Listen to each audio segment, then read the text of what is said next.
Hola nuevamente, qué gusto es estar aquí con ustedes para aprender un poco más sobre esta asignatura de Química Analítica Instrumental 1 en esta parte de electroquímica.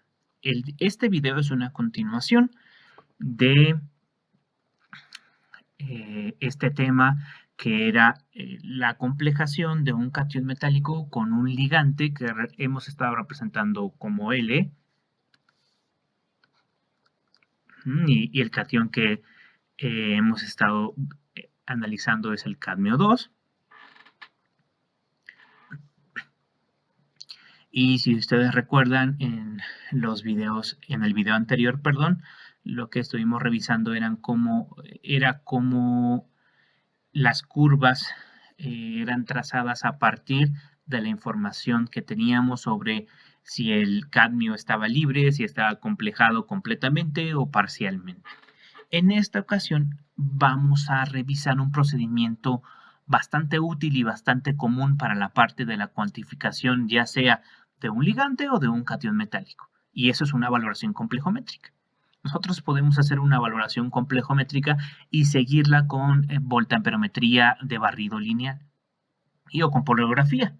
En este caso, las condiciones que vamos a establecer son las mismas que para el video anterior. En cuanto al electrodo de referencia, va a ser el electrodo normal de hidrógeno, el electrodo de trabajo es el electrodo de bota de mercurio y un electrodo auxiliar de platino. Se utilizará exactamente el mismo buffer que estuvimos que planteamos en el ejemplo, en el video pasado, en donde decíamos que este buffer no era electroactivo, que tampoco era complejante, se utilizaba una concentración de 0.5 molar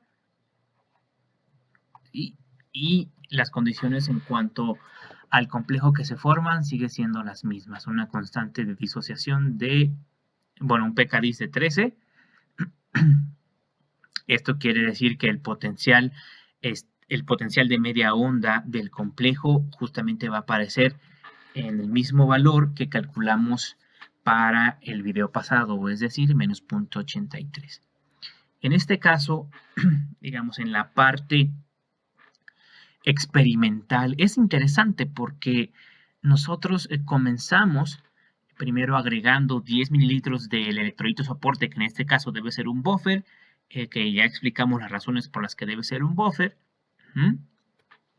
Posteriormente, se hace la adición de una buena cantidad de una disolución de cadmio 2, ¿sí?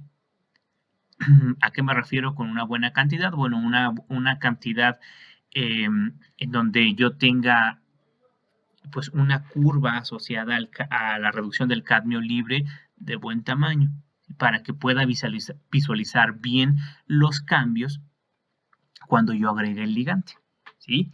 En este caso, en el caso de la valoración, entonces yo agrego mi electrolito soporte, burbujeo de 5 a 10 minutos nitrógeno, eso lo habíamos platicado para qué, luego trazo la corriente residual o el dominio de electroactividad, y entonces después de esto, ahora sí agrego el volumen determinado de una disolución de cadmio de concentración conocida, si es que quiero valorar el ligante, o una concentración, un volumen definido de una disolución de cadmio de la cual desconozco su concentración, y entonces debo conocer perfectamente bien la concentración del ligante, ¿sale? Puede ser cualquiera de las dos. Entonces, pero lo que se recomienda es que la sustancia que se vaya a valorar sea la que se esté agregando. Es decir, si yo conozco la concentración de la disolución de cadmio, agrego la disolución de cadmio a la celda y entonces hago adiciones de una disolución de ligante. Si lo que yo conozco es la disolución de ligante, pues entonces puedo agregar el ligante y posteriormente hacer adiciones de el catión. Entonces se recomienda, bueno, en lo personal, yo recomiendo hacer los dos procedimientos para verificar si no se forman complejos sucesivos. Entonces eso también es interesante. Pero bueno, entonces en este caso el único complejo que se forma es uno de geometría 1, ¿sí? Y yo voy a comenzar con la disolución de cadmio 2+, haciendo adiciones de ligante, ¿sí? Entonces, ya tracé la corriente residual que tengo dibujada por acá, en color naranja. Aquí está mi corriente residual. Y lo siguiente es, tras agregar esta cantidad determinada de cadmio 2, y estas van a ser mis condiciones de inicio. Entonces, esta estrella es la concentración de cadmio 2 en la celda, ¿sale? Entonces yo establezco aquí simplemente para poder trabajar en algo un poco cuantitativo, que se note un poco más, que la combinación de la concentración, el KD, y este 2, pues resulta en que la corriente que me da esta curva es de 6 microamperios. Negativos porque pues estamos hablando de una reducción, ¿sí? Entonces, voy a asociar aquí que cada uno de estos cuadritos, cada uno de estos cuadritos que se ven aquí en la escala corresponde a 1 microamperio, ¿sale? Entonces, eso quiere decir que esta curva tiene que tener un tamaño de 6 cuadros. Ahora, lo siguiente es dibujar esta curva en condiciones de inicio, que lo voy a hacer de color azul, ¿sí? Esta curva en condiciones de inicio corresponde únicamente a la especie que está presente en ese momento en la disolución o en la celda, que es cadmio 2. Entonces, y ya sabemos que el potencial estándar de reducción está en menos 0.44. Entonces, en toda esta parte, la curva es exactamente igual a la corriente residual. Aquí es donde ya tengo que contar 1, 2, 3, 4, 5, 6. Entonces, 1, 2, 3.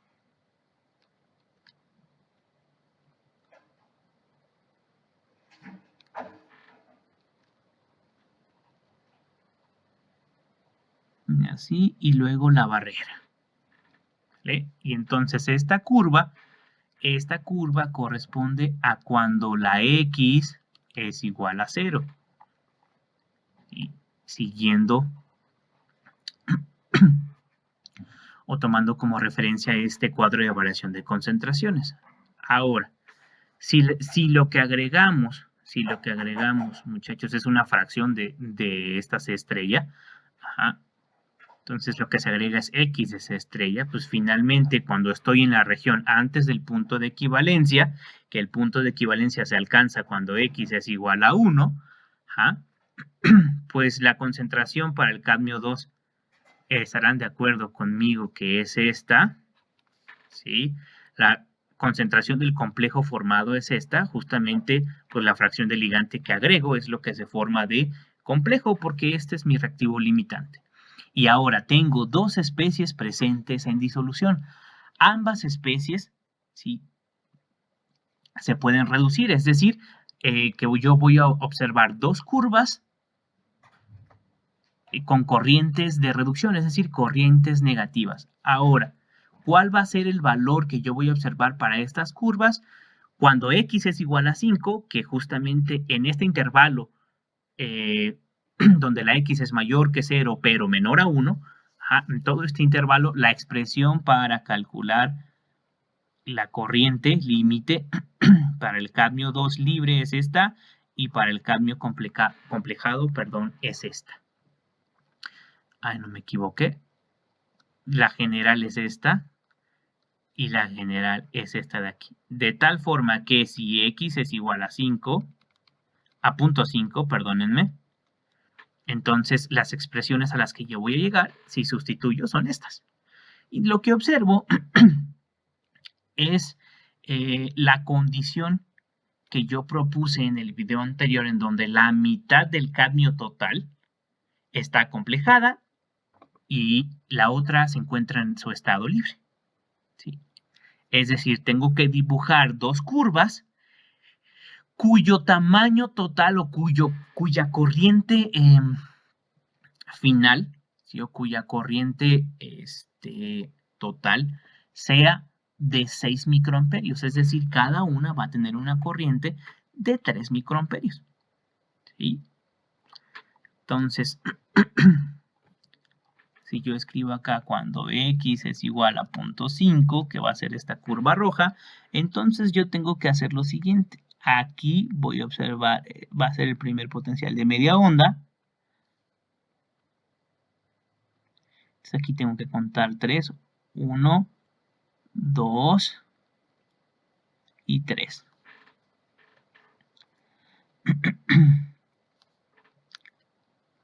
Y en esta parte la curva es exactamente igual, ¿sí? Porque solo tengo en disolución el cadmio 2 libre, que corresponde a esta curva.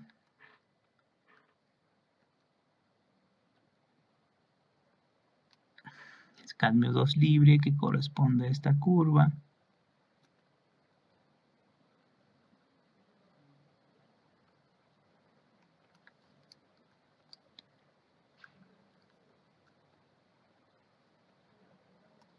Ahí está. Y el cadmio 2 complejado,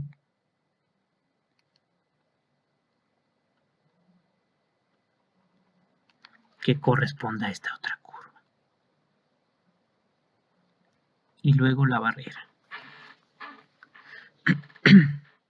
De tal modo que en el transcurso de la valoración, cuando yo llego a agregar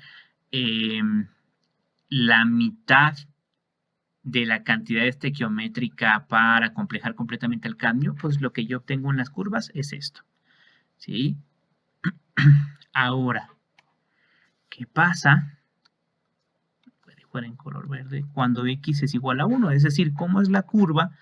¿Cómo se vería la curva cuando estoy ya en el punto de equivalencia? Es decir, en esta parte, donde ya se agotó el cadmio 2 más y también el ligante. Aquí justo estoy en la cantidad estequiométrica, agregué la cantidad exacta ya para que se consumiera todo el cadmio y no quedara ningún exceso de ligante. Entonces lo que obtengo, o lo que más bien tengo únicamente en la disolución, es cadmio, el complejo de cadmio, este de aquí. Y pues la expresión para calcular la corriente es esta de acá, ¿vale? Que si asumimos que la constante de difusión del cadmio libre es aproximadamente la misma que la del cadmio complejado, entonces el valor de la corriente que obtendremos en este momento tendrá que ser el mismo de 6 microamperios, porque la cantidad de cadmio no ha cambiado, ¿sí?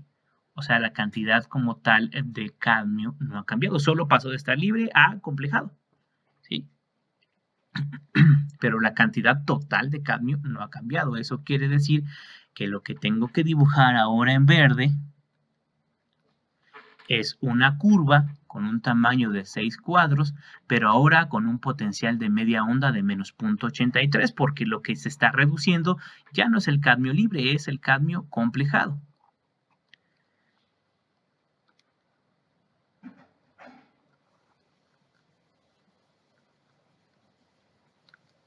Entonces, está bien hasta acá.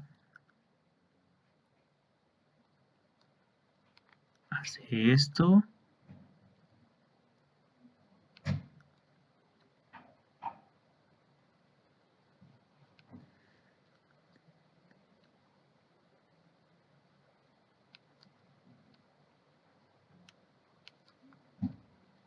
Y la barrera.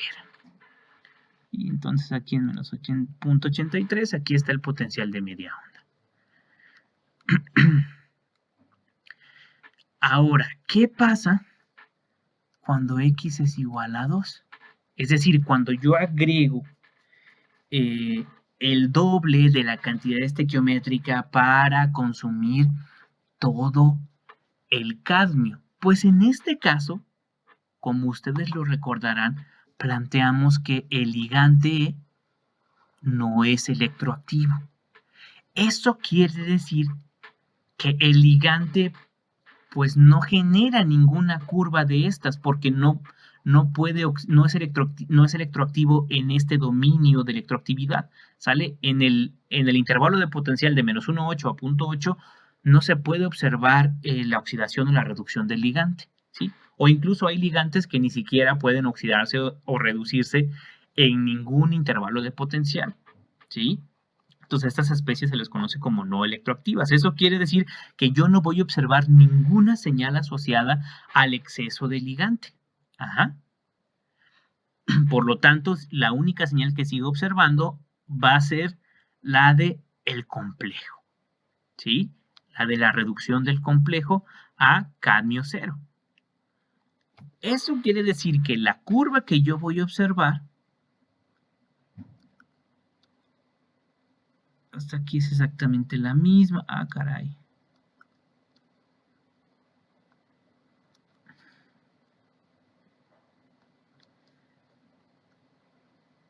Aquí es la misma. Entonces exactamente voy a ver que se dibuja prácticamente la misma, ¿sí? Prácticamente. Porque la especie no es electroactiva, ¿sale? Es decir, el ligante no es, perdón, la especie que está funcionando como ligante no es electroactiva, por eso no dibujo otra curva y la única curva que sigo viendo es la de la reducción del complejo. Entonces, habiendo establecido esto, en estas condiciones, pues estas son las curvas que resultaron de mi valoración. Ahora, ¿cómo puedo yo hacer la detección eficiente o una detección buena del punto de equivalencia? Si ustedes recuerdan en las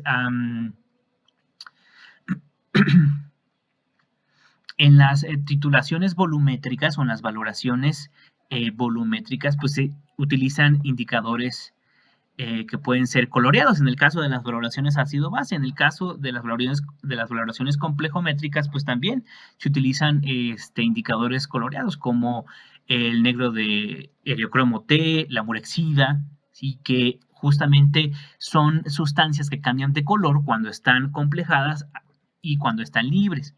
Ajá. Entonces, estos cambios de color es lo que me permite detectar el punto de equivalencia. Ahora, con esta técnica yo puedo utilizar otros elementos para hacer la detección de este punto de equivalencia o de estos puntos de equivalencia si fuera más de uno. Miren, yo podría dividir en 3 zonas todo este intervalo de potencial o mis curvas lo podría dividir en 3 zonas, ¿no? Esta parte de menos 1,8 a menos 0,83, que vamos a llamar la zona 1, esta parte de menos 0,83 a prácticamente menos 0,44, que aquí vamos a llamar la zona 2, y esta región de menos 0,44 a menos 0,75, por ahí, o menos 0,8 hasta donde nos da la barrera, que es todo esto, vamos a llamarlo la zona 3. ¿Sí? Entonces, esto nos permite ver justamente un intervalo de potencial o ciertos valores de potencial que me van a permitir dar seguimiento a esta valoración de forma amperométrica, ¿sí? ¿A qué me refiero? Bueno, existe una metodología que se llama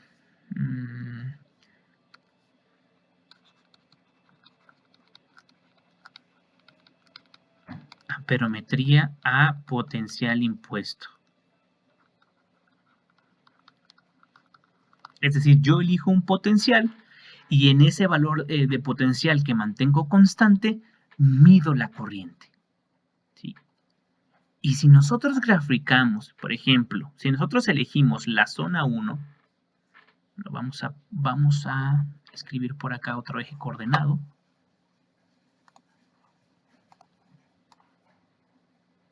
Ay, nada más que déjenme hacerlo de otro color. A ver si se deja. Ahí está, perfecto.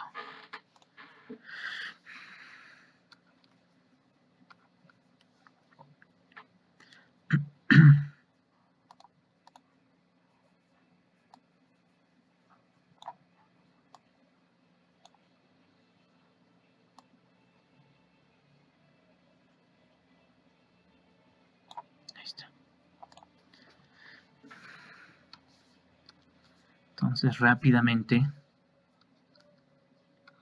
si nosotros graficamos esta corriente en microamperios, a un potencial impuesto de cualquier potencial de esta región de menos 1,8 a menos 0.83, pues vamos a elegir aquí, vamos a pensar que para la zona 1 el valor que estamos imponiendo es de 1 voltio, ¿sale? Entonces, si nosotros eligiéramos el potencial de 1 voltio,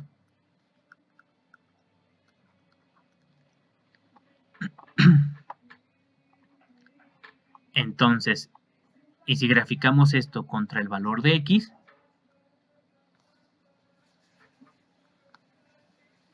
que es nuestro parámetro asociado a la valoración, 1,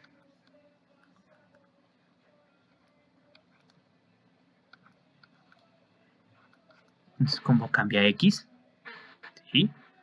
Entonces, 0.5 está por aquí y 1.5 está por aquí. Entonces, si nosotros nos fijamos en la zona 1, y lo voy a hacer de este color,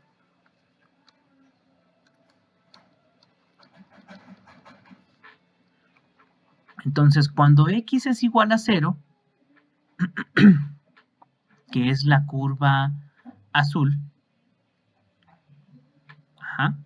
cuando X es igual a 0, que es la curva azul, en 1 voltio, la corriente que estoy midiendo es de 6 microamperios, ¿sí? Aquí. Mido 6 microamperios, ¿sale? Midiéndolos de aquí del 0 de corriente hasta acá, que son 6 cuadros, si se acuerdan, cada cuadro es un microamperio, son 6 microamperios. Entonces, 1, 2, 3, 4, 5, 6, 7. Entonces, 6 microamperios está por aquí. Entonces, cuando X es igual a 0, la corriente que mido es de 6 microamperios. Ahora, ¿qué pasa cuando X es igual a 0.5? Que es la curva roja, y en este punto de potencial, la corriente que mido es exactamente la misma, o sea, 6 microamperios. Y cuando X es igual a 1, acá en la curva, que es la curva verde, pues la corriente que sigo midiendo es exactamente la misma, y en X igual a 2 es exactamente la misma. De tal forma que, pues miren, aquí antes, en el punto de equivalencia y aún después del punto de equivalencia, la corriente que yo mido es la misma, de tal modo que si yo grafico esto, lo que obtengo es una línea recta. Y entonces esto, pues ya estuve antes y después del punto de equivalencia y no hay nada que me señalara eso. ¿Sí? Entonces, esta zona no me sirve para hacer la detección del punto de equivalencia, porque la corriente que se mide antes y después es exactamente la misma. Ahora, ¿qué pasa en la zona 2? Perdón, en la zona... Vamos a revisar la zona 3. Esta es la zona 3. ¿Sí?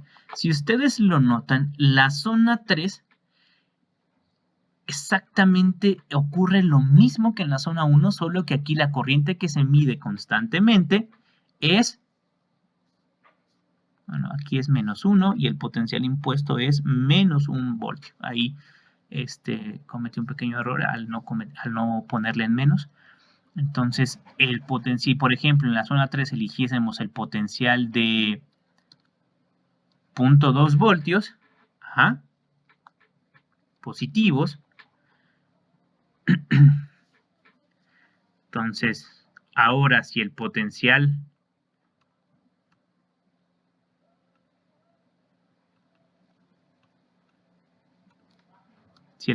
impuesto ahora es de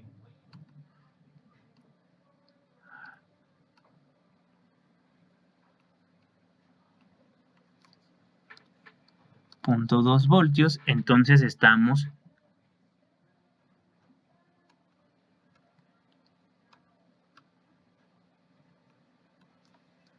en la zona 3.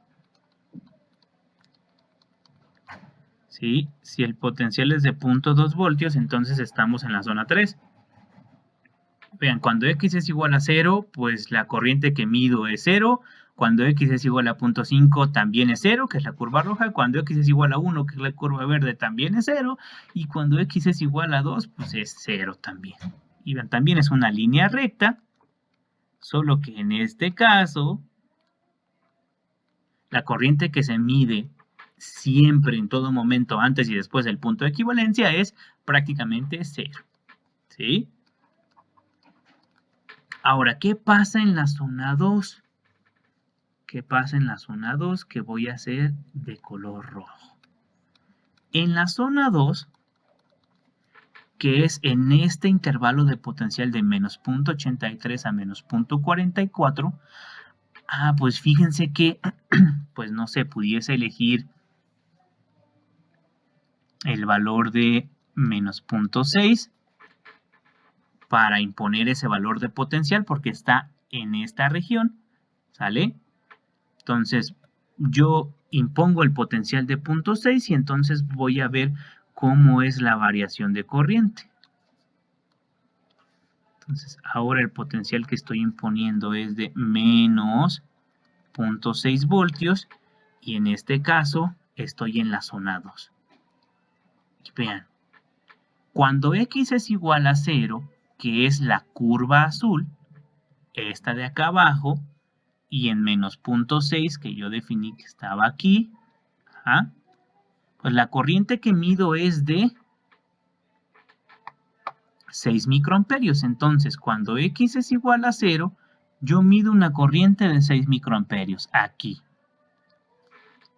Ahora, cuando X es igual a 0.5, que es la curva roja, la corriente que mido a este potencial es de 3 microamperios. ¿Sí?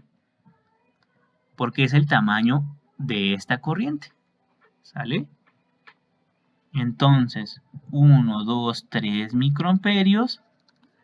Entonces, cuando X es igual a 0.5, la corriente que mido es de 3.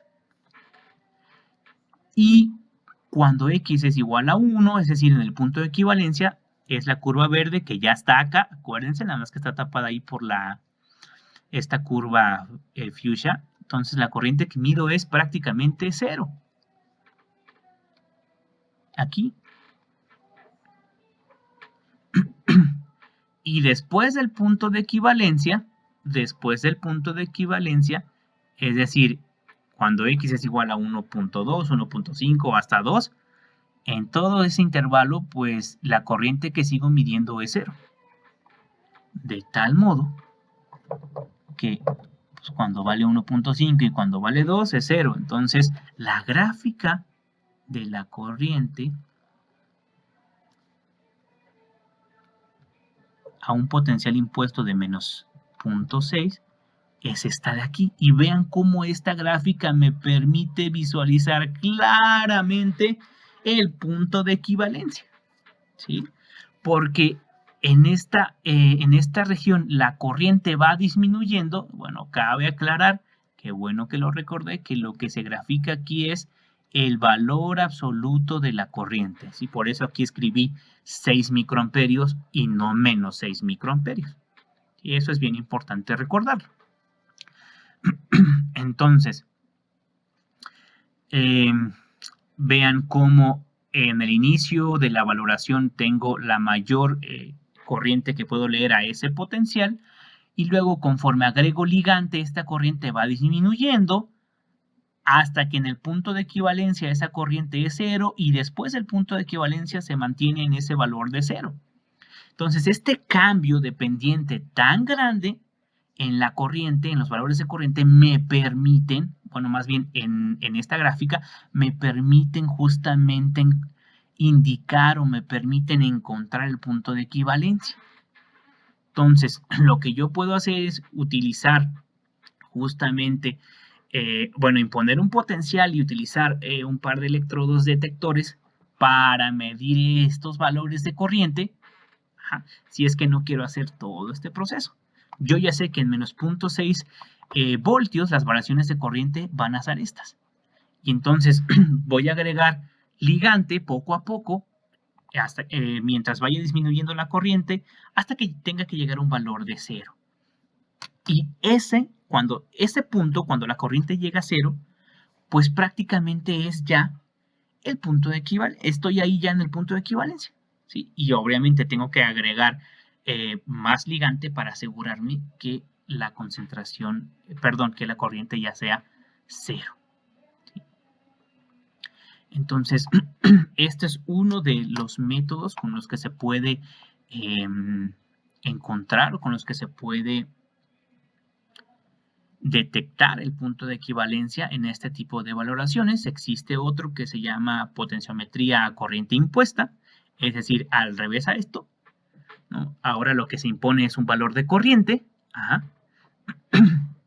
que puede ser, que tiene que ser una corriente muy chiquitita para poder hacer lecturas de potencial estables, pero eso lo vamos a ver, en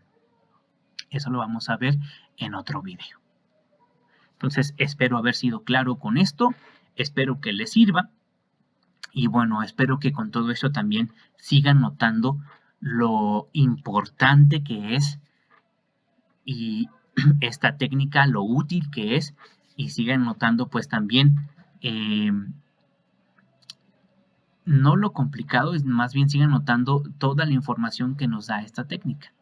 Pero bueno, nos vemos en los siguientes videos. Cuídense mucho, que estén muy bien. Hasta pronto.